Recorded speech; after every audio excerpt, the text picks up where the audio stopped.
Hello everyone and welcome to this week's shorter version of Shergroup On The Sofa. I hope wherever you are, you're in a good place. And as I always do, I give a shout out to my nephew Ross, who's in Norfolk, England, UK. Hey Rossi, I hope you're having a good week. So what I wanted to talk about today, as we've been asked a lot of times and it creates comments on some of our social media, is how did we get involved in Call the Bailiffs, Time to Pay Up, which is currently showing on Channel 5's 5-star in the UK. And of course, you can also pick it up now on YouTube, such is the wonder of technology and that particular platform. I love YouTube. And how did we get involved in the making of it? And just to give us a bit of background, really, to this fabulous project. Well, I can tell you that it all started in August 2020, when out of the blue one afternoon, I got a call from the TV producer, the lovely Andrew Eastel from Middlechild Productions, who asked me if I was interested in participating in a TV show about High Court enforcement. Now, of course, I've been in 2 or 3 TV show projects. Call the Bailiffs, Can't Pay, Take It Away was obviously hugely popular. You just have to look at the YouTube ratings for that show to see how many people have watched Can't Pay, Take It Away. And also we were involved with the enforcers on ITV. And back in the day, we did Beat the Bailiff when our lovely Scott Hines was the resident bailiff on that TV show. So we've had a number of TV projects. And in fact, I like the idea of videoing and filming what we do and then sharing it, because I think it's part of an education for the public, for our industry, for the men and women that work in our industry, most definitely. And I'm not just talking about the agents on the ground, although obviously they do a very, very important job, but also all of the support teams, the staff that work in the offices, and our offices are located in the UK and in India. So there are people working across the world in High Court enforcement, and I want you to see what that looks like. And I want you to see it because, yes, of course, I have a vested interest in promoting High Court enforcement because it's where Shergroup has come from and it's a large part of our business. But actually, you have to dig a little deeper to understand why I am so committed to this operation, this function in the law, and why, of course, I have so many long-standing staff in my team and in my agent community who are doing this work. For me, it was all about being a lawyer and seeing my principal, the wonderful Alistair Black, who sadly is no longer with us, but who was the Undersheriff of Greater London, doing this work on a day-to-day basis in our offices in the Temple in London. And I learned from him everything that you see on the TV today. Now, Alistair was a very accomplished lawyer, but he was a very fair man. And he would shake the hand of any judgment debtor that he met at court who was trying to protect their position. That was the measure of him. And I like to think that Shergroup will do the same thing with the members of the public who want to cooperate with the court in the enforcement of its judgment or order. That's the stable that we come from.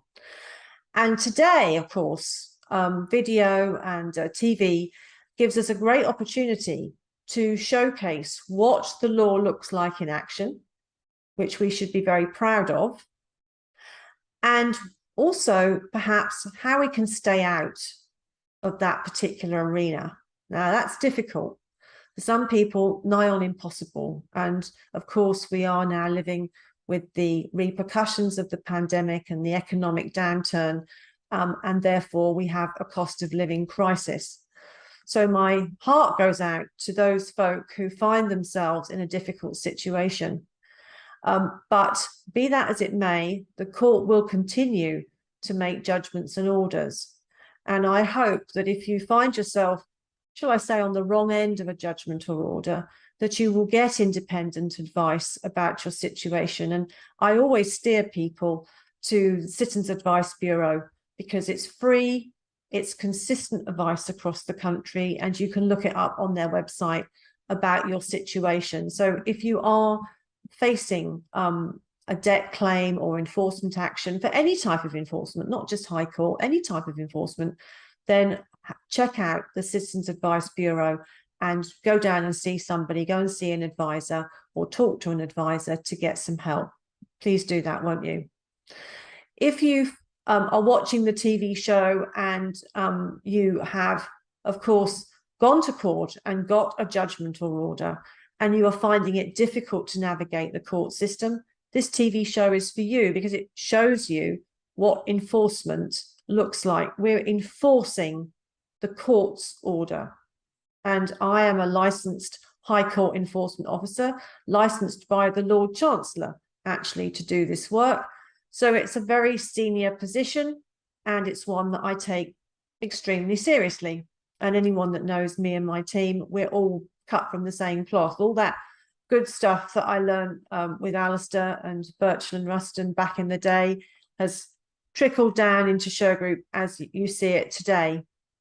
And that's why I want to put it on TV. And that's why I do videos, because it's either going to help you to get your judgment or order enforced, or it's going to be a bit of a life lesson around how not to get tangled up with bailiffs, how to stay out of their way.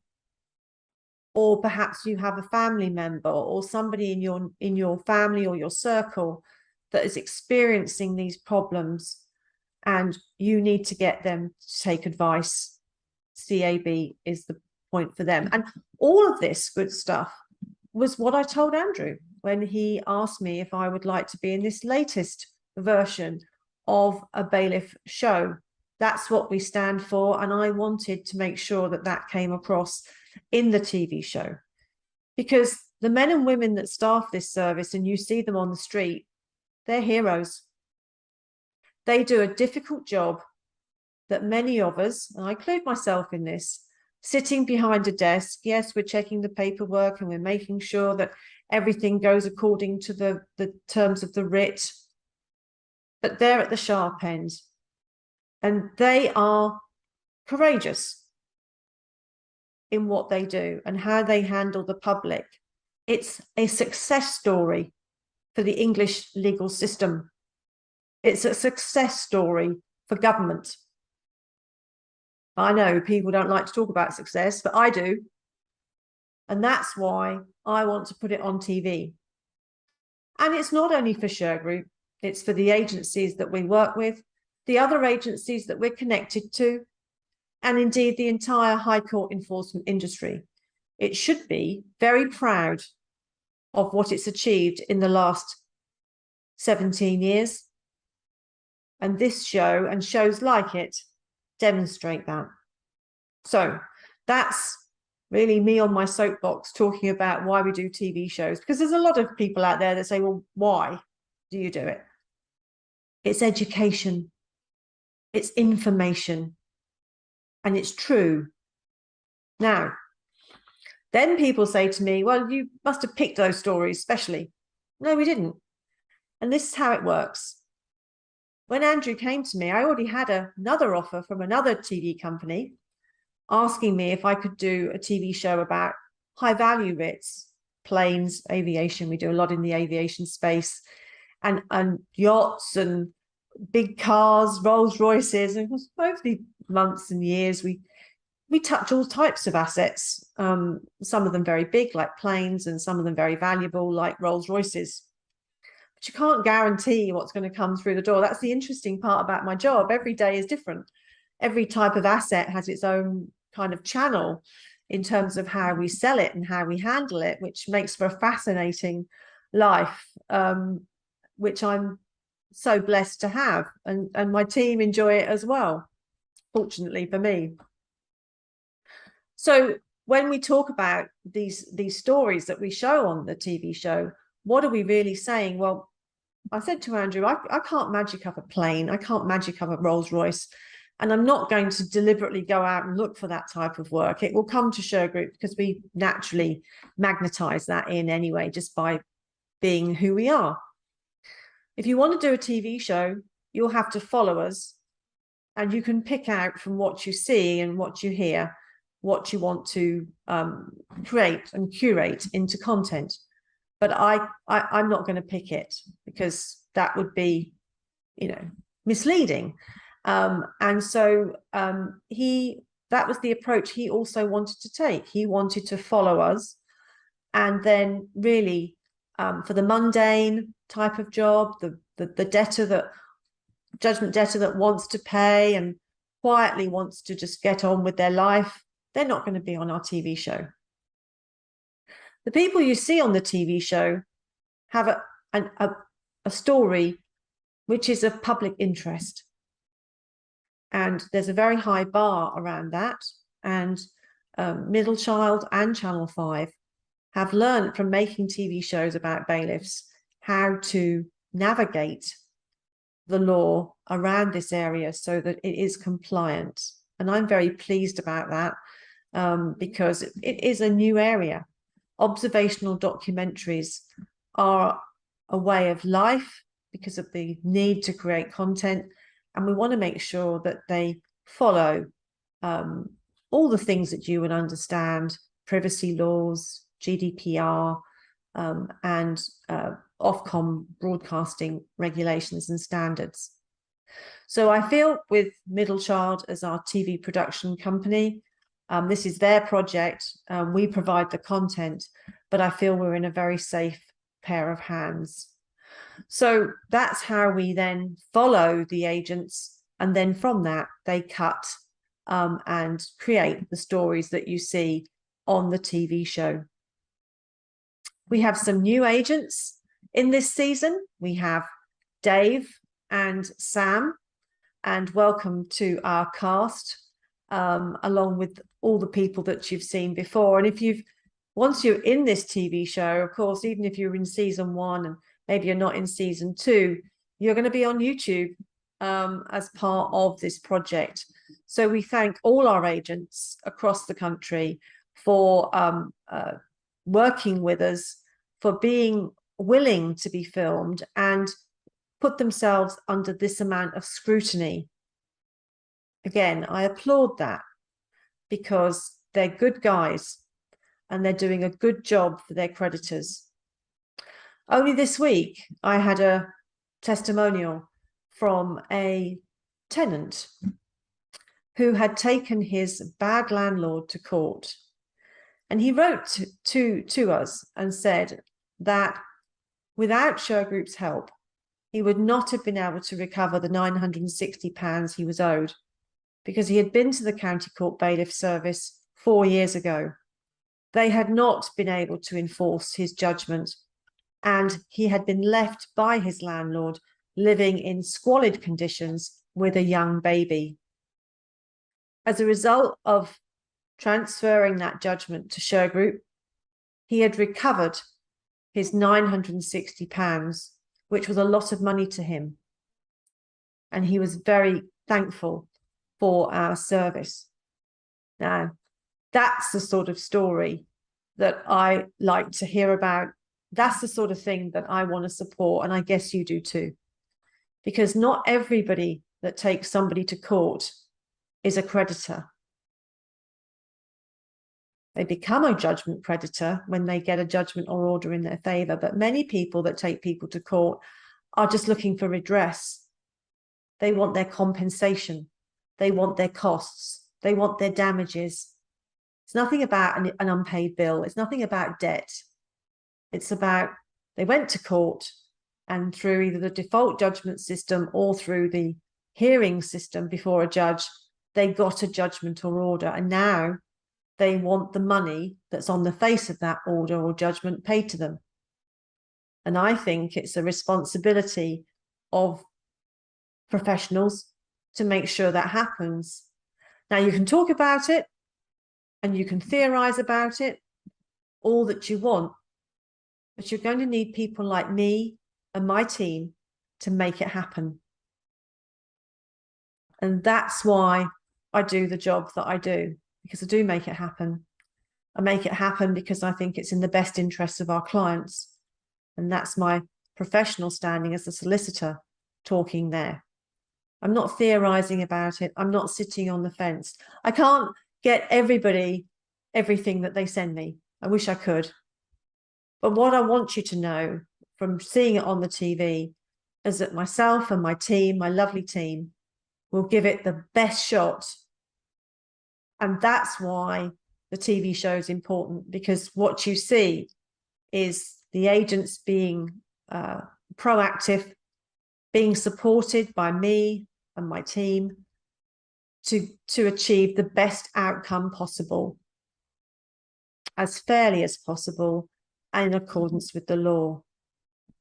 What makes it different from season 1, this show? I think it's a bit grittier. I think in season 1, we were all shocked by the impact of COVID. We were all nervous. And in fact, I almost didn't do it because of COVID. Of course I didn't.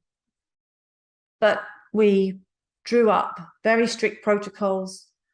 We had a green light if we needed it in terms of regulations from government as to when we could eventually visit people's homes and businesses. And of course, we were very, very respectful of those regulations. And we had separate regulations for the agents and separate regulations for the TV show. But together, it combined a very safe environment for health and safety. And in fact, today, even today, you'll see agents out with masks and with gloves. I mean, COVID is still in communities. We know that. And we want to operate as safely as possible when we're going into people's homes and businesses, or just coming into close contact with members of the public. And I'm pleased to say that despite what you might think, we haven't had any reported COVID cases attributable to one of our visits, which is a blessing. Of course, it's a blessing, but you know, in the horror stories around COVID, I think it's a bit of a miracle, if I'm very honest. And I think that's down to the detailed attention of everybody involved in making this a safe process within the legal administration of justice.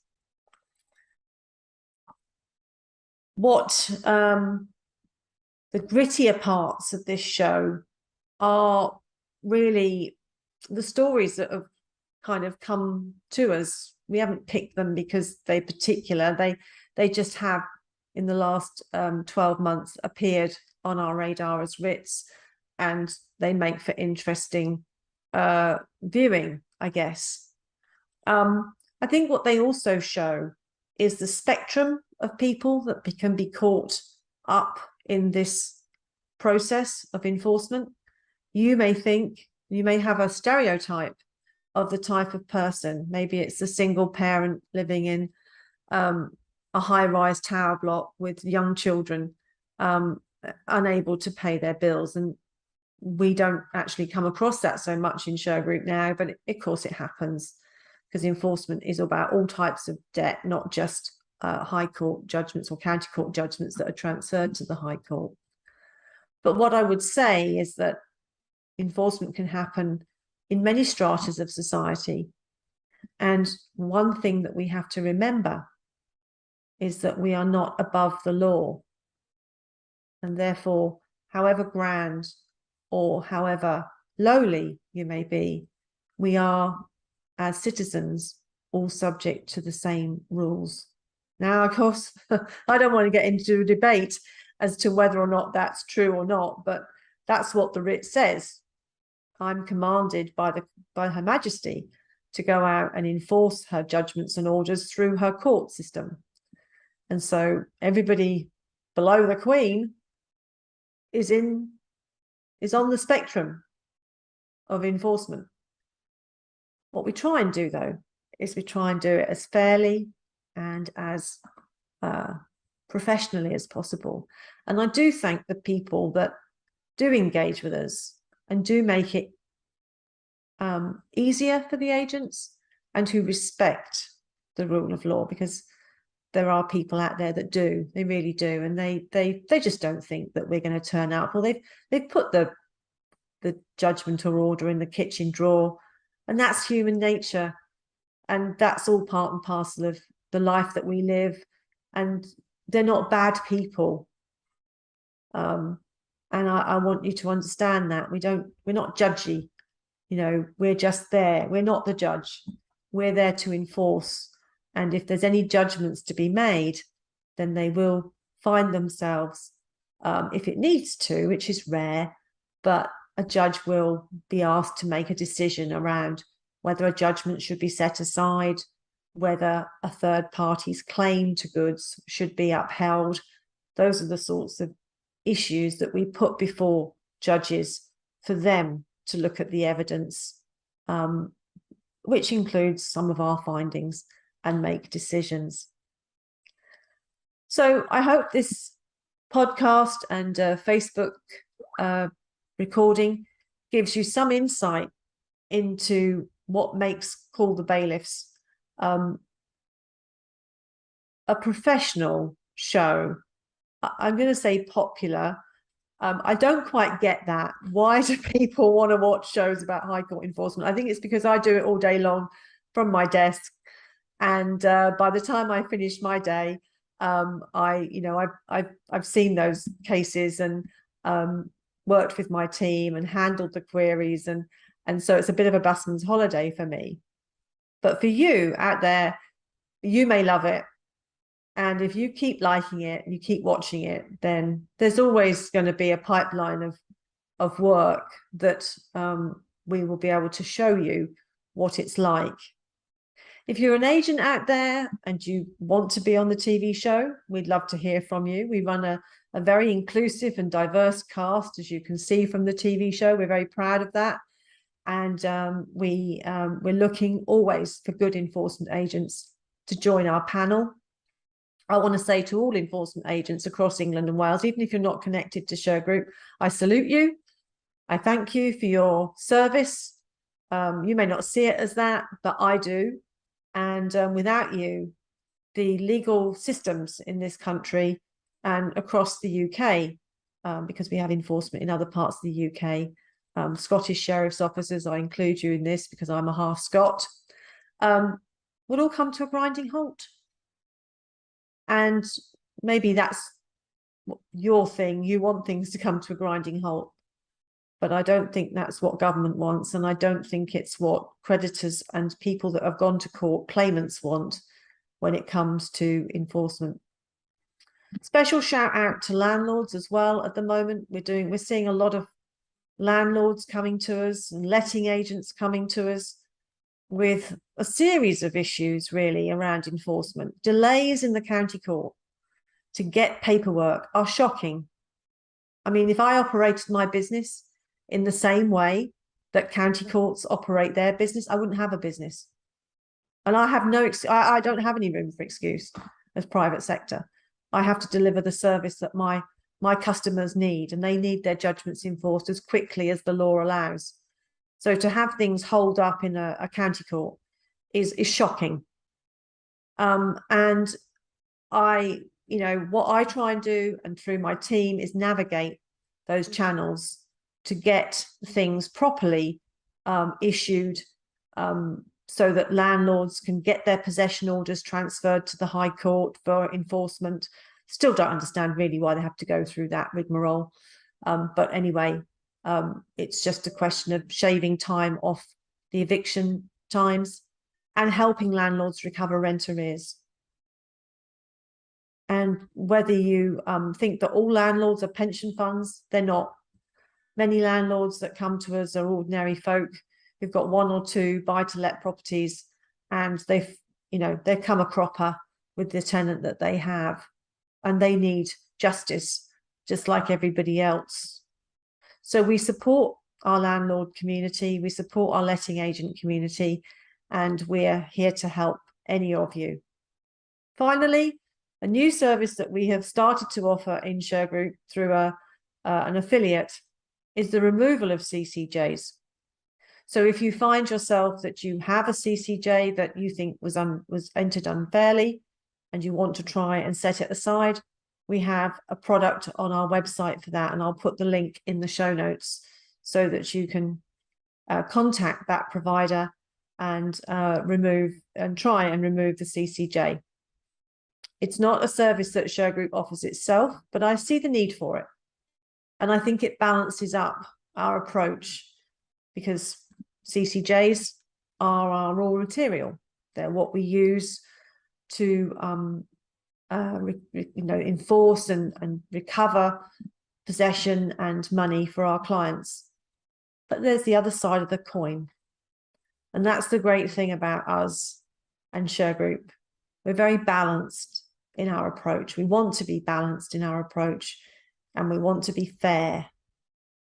So if you haven't used this before and you want to talk to me or one of my team, we're on www.shergroup.com. Our phone number's there, our chat is there, our social media is there. We'll engage with you and help you out wherever you find yourself on the enforcement spectrum. So thank you very much for listening to me today. I appreciate everybody tuning in to Shergroup on the Sofa, and I appreciate everyone tuning in to our TV show.